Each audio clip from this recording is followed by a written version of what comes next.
Halo semuanya, selamat datang kembali di video analisa harian Euro USD bersama Mandana.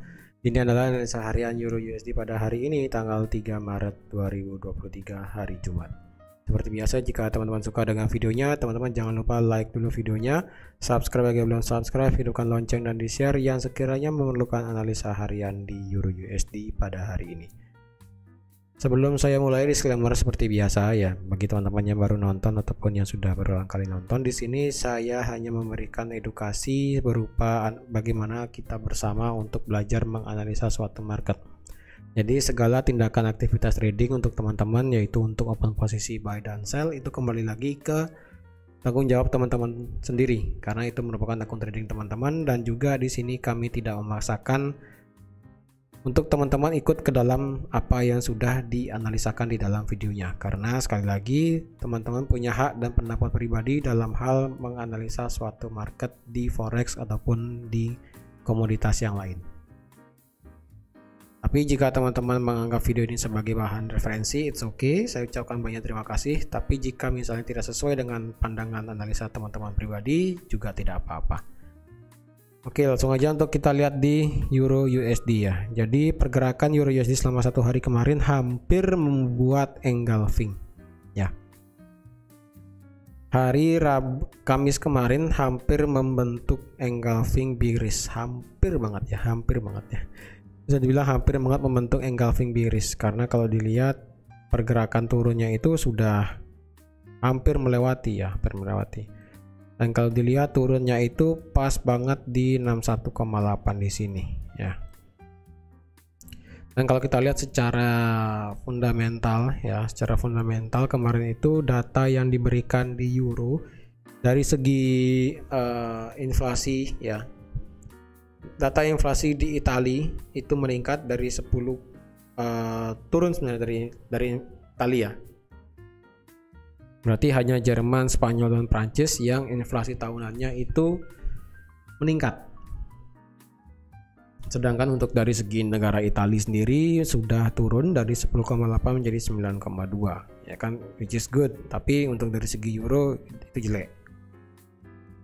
Sedangkan untuk dari secara keseluruhan, data keseluruhan inflasi di Eropa itu masih lumayan tinggi. Turunnya pun cuma 0,1 ya.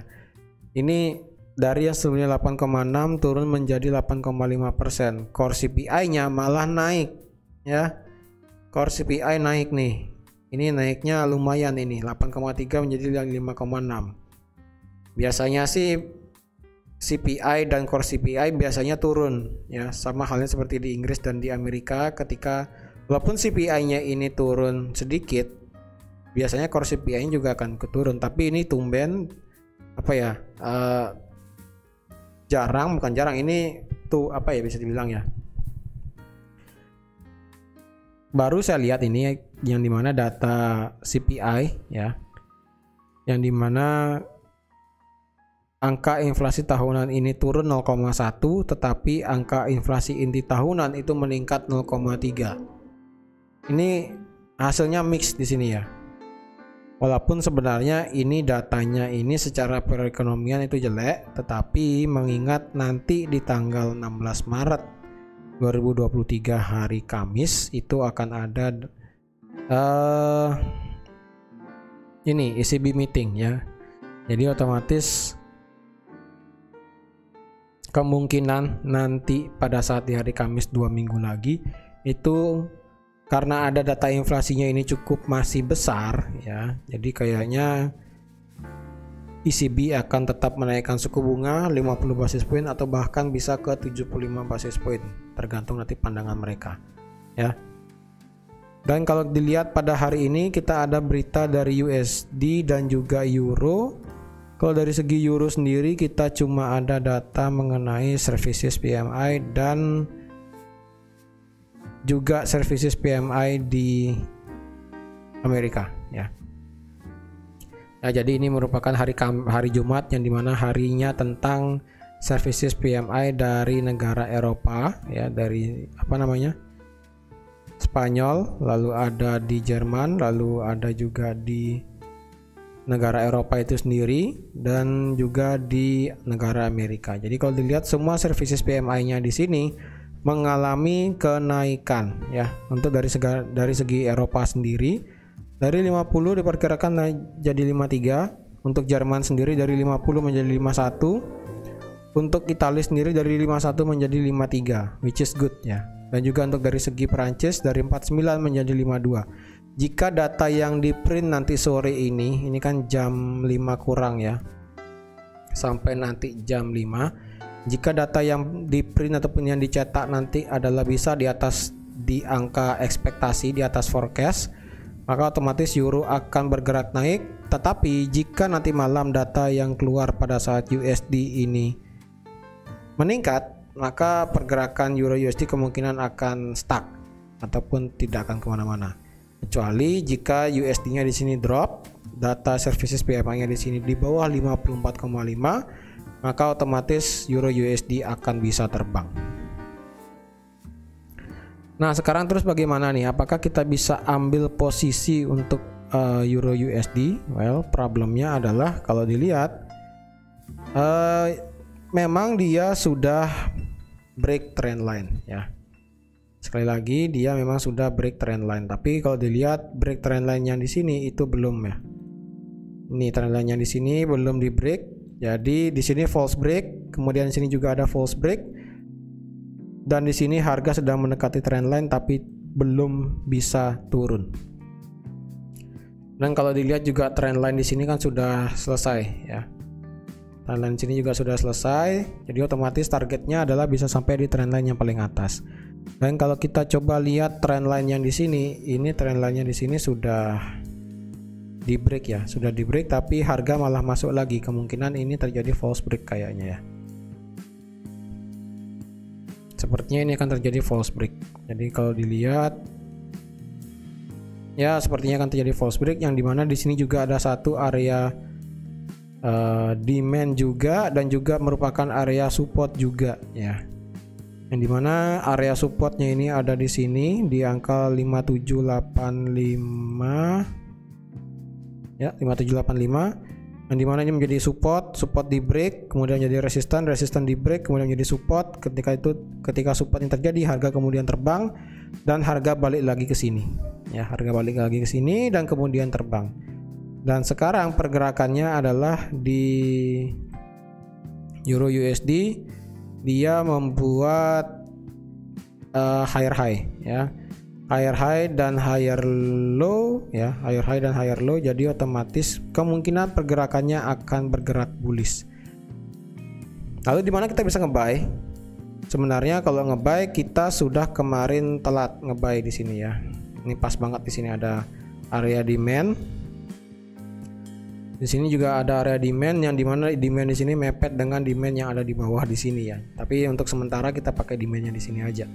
Dan pas juga ada di area support di angka 5785. Jadi ketika harga masuk ke area ini kemudian dibalikin ke atas, harga sekarang bergerak naik. Problemnya sekarang adalah harga itu terbentur di area supply. Ini supply-nya dekat ya. Ini supply dekat banget nih ya. Di sini demand, di sini supply. Ini dekat banget supply demandnya. Bisa dibilang ini supply demand yang cukup dekat. Jadi kalau bisa dikatakan jikapun nanti dia bisa break ya, jikapun dia bisa bergerak naik ataupun turun, dia harus bergerak melewati zona yang ada di sini dulu. Karena mengingat nanti sore itu ada berita mengenai services PMI di Euro dan juga malam harinya kita ada berita mengenai services PMI di Amerika, maka area zona bermainnya, bisa saya bilang seperti itu ya, zona bermainnya itu ada sekitaran di area ini, di area supply di sini dan juga di area demand di sini. Dan kalau kita lihat juga area area supply itu merupakan area resisten juga sebelumnya ya. Nah, kalau misalnya di sini menjadi area resisten, kemudian menjadi area support ya. Di sini menjadi resisten, kemudian menjadi support di break, di retest, kemudian dia turun. Ini juga menjadi support. Jadi pas banget ya, bisa dibilang area saat ini bisa dibilang area mungkin saya bilangnya area bermain lah mungkin ya.